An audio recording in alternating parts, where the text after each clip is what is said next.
Hello everyone, कैसे हैं? इस समय 11 बज साढ़े 11 बज रहे हैं साहब।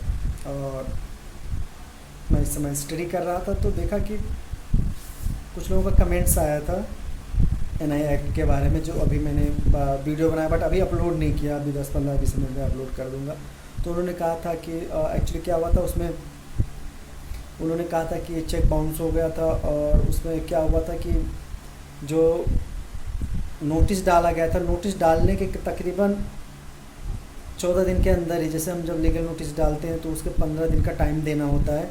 वो 15 दिन का टाइम देने से पहले ही उन्होंने केस फाइल कर दिया। तो क्या हुआ, जो ट्रायल कोर्ट था, डिस्ट्रिक्ट जो ट्रायल कोर्ट था, उन्होंने उस केस को रिजेक्ट कर दिया कि देखिए ये हमारे जो एन आई एक्ट है उसके अगेंस्ट है।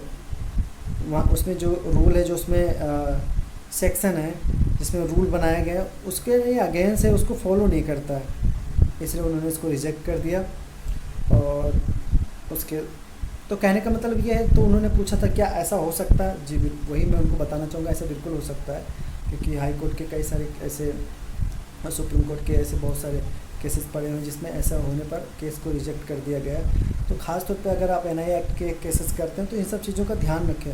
अगर आपको नहीं पता है तो आप हमें कमेंट कर सकते हैं और पूछ सकते हैं। आप अपनी प्रॉब्लम कमेंट में नहीं करना चाहते, अपने सवाल को अगर आप प्राइवेट रखना चाहते हैं तो आप मुझे मेरी यूट्यूब प्रोफाइल पे मेरी आपको ईमेल आईडी मिलेगी जहाँ पे आप मुझे मेल कर सकते हैं अपनी प्रॉब्लम। आपको सलूशन उसका मिल जाएगा ऑनलाइन। अगर आप नहीं मिलने की ज़रूरत भी नहीं है और बिल्कुल फ्री है, कोई इसमें कॉस्ट नहीं लगेगा। इस समय 11 बजे, देखिए अभी एक आम आदमी खा के सो गया है और हम अभी स्टडी कर रहे हैं। तो कहने का मतलब ये है, जो एडवोकेट्स होते हैं। और इधर जो आप देख रहे हैं, इधर मेरी एक छोटी सी लाइब्रेरी है, पीछे और भी है, और उधर भगवान है। लाइब्रेरी आप देख रहे हैं। हम दिन में कोर्ट में काम करते हैं और रात में हमें क्या नाम है, यहीं पे किताबों के साथ स्ट्रगल करना होता है, लड़ाई लड़ना होता है। और इधर मेरी ये जो आप देख रहे हैं ये COP सर्टिफिकेट है। तो मेहनत करना पड़ता है, क्योंकि देखिए जो एडवोकेसी है ये आपका 24 घंटे का काम करने वाला मतलब प्रोफेशन है, मतलब फील्ड है। यहाँ पे आपको 24 घंटे काम करने होते हैं। ऐसा नहीं है कि आप सुबह काम किए, शाम को आए, खाना खाए, अपने बच्चों को टाइम दें। इसमें थोड़ा आप अपनी फैमिली को भी टाइम कम दे पाएंगे, क्योंकि आप 1-2 घंटा टाइम दिया, उसके बाद आप आकर स्टडी करना है, कल के लिए तैयारी करना है, केस की तैयारी करना है। कभी कभी क्या होता है पूरी रात बैठ के स्टडी करना होता है। वो उसके बाद सुबह जल्दी उठकर चीज़ें जो स्टडी किया है फिर कि उसको तैयारी करें। जल्दी उठ के अगर कुछ प्रिपेयरिंग बाकी रह गया तो प्रिपेयरिंग का भी काम करें।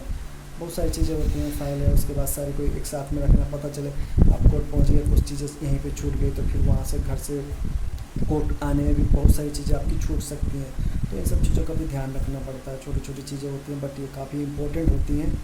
और अगर इन सब चीज़ों का ध्यान रखा जाए तो केस अच्छे से हैंडल किया जा सकता है और रिजल्ट भी अच्छे आएंगे।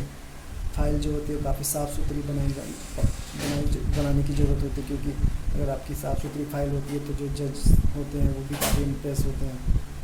तो ये सब चीज़ें हैं जो ध्यान देने वाली बात है। जो नए एडवोकेट्स या लॉ स्टूडेंट होते हैं, मैं उनको भी यही कहना चाहूँगा कि देखिए आप अपने खाने के साथ में या आप या और किसी चीज़ के साथ में, अपने पैसन के साथ में आप जो भी आपकी चीज़ें हैं उसके साथ आप कंप्रोमाइज़ कर सकते हैं। बट अगर आप एज एडवोकेट प्रैक्टिस कर रहे हैं तो उस समय चीज़ें को ध्यान देने वाली चीज़ होती है।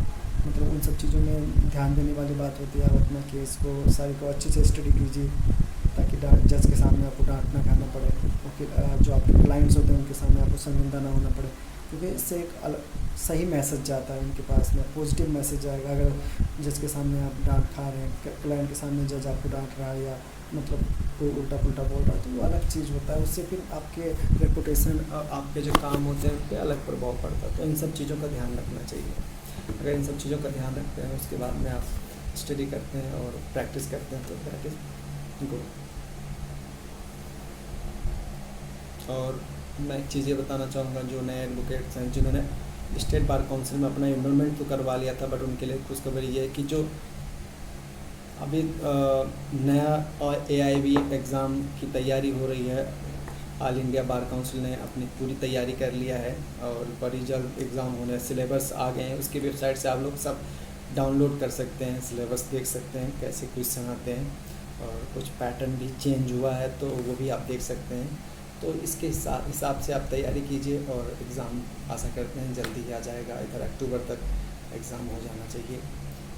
तो नेक्स्ट एग्ज़ाम आ रहा है, तो जिन जिन का छूट गया, जो लोग वीडियो देख रहे हैं, प्लीज़ आप चैनल को सब्सक्राइब करके रख लीजिए। जैसे ही डेट आएगी आपको डेट बता दिया जाएगा, ताकि आपका AIB एग्ज़ाम आपका छूटने ना पाए, और जल्द से दे दीजिए, क्योंकि जब तक आप AIB देंगे नहीं तब तक आप प्रैक्टिस के लिए, मतलब आप प्रैक्टिस के लिए जब तक आप एलिजिबल नहीं हो पाएंगे। तो ये सब चीज़ों का ध्यान रखिए और तैयारी कीजिए। देखिए पेशा ऐसा है जिसमें पढ़ाई काफ़ी करनी पड़ती है, मतलब पूरी ज़िंदगी आपको पढ़ाई करना है, पढ़ाई ख़त्म प्रैक्टिस ख़त्म। तो इन सब चीज़ों के साथ आप आगे बढ़िए। हम जैसे लोगों की अगर गाइड की ज़रूरत पड़ेगी तो वो पूरा मिलेगा। हाँ, लेकिन चैनल सब्सक्राइब कर लेंगे, बेल आइकन ऑल पे कर लेंगे तो हमारे सारे लेटेस्ट वीडियो आपको मिलती रहेगी। बहुत सारे नॉलेज के जो फैक्ट हैं वो मिलते रहेंगे। अगर इस वीडियो से या किसी भी मेरे वीडियो से रिलेटेड अगर आपका कोई सवाल है, आप मुझे कमेंट कर सकते हैं, आप उसका समाधान ज़रूर बताया जाएगा, उसका जवाब भी दे, मैं कोशिश करूँगा कि जवाब दूँ। ज़्यादा आपके थोड़ा उलझे होंगे या बहुत बड़े सवाल होंगे तो फिर उस कोशिश करूँगा कि एक वीडियो बना दूँ, बट अगर छोटे मोटे सवाल होंगे तो मैं कोशिश करूँगा कि आपका रिप्लाई में ही दे दूँ। बाकी मैं कुछ लोगों का नाम लेना चाहूँगा जिनका मैंने नाम लिखा था। आशीष हैं उत्तर प्रदेश से, नितिन है, ये काफ़ी लोग हैं जिन्होंने मुझे कमेंट करके थैंक यू बोला है और बोला कि आपके वीडियो काफ़ी अच्छे होते हैं। तो मैं और लोगों को बोलूँगा, कई सारे लोग हैं, महेश हैं, दिनेश हैं, सुरेश हैं, इतने सारे लोग, काफ़ी लोग हैं जिनका भी मैं थोड़ी देर पहले पढ़ रहा था, उनका मैंने कमेंट्स पढ़ा। तो देखिए, और कुछ लोगों ने कुछ नए सवाल भी पूछे, तो मैं कोशिश करूँगा जल्द से जल्द उनके लिए एक नई वीडियो बनाऊँ। फिर मिलेंगे एक नई वीडियो के साथ, नए जोश के साथ। तब तक के लिए जय हिंद।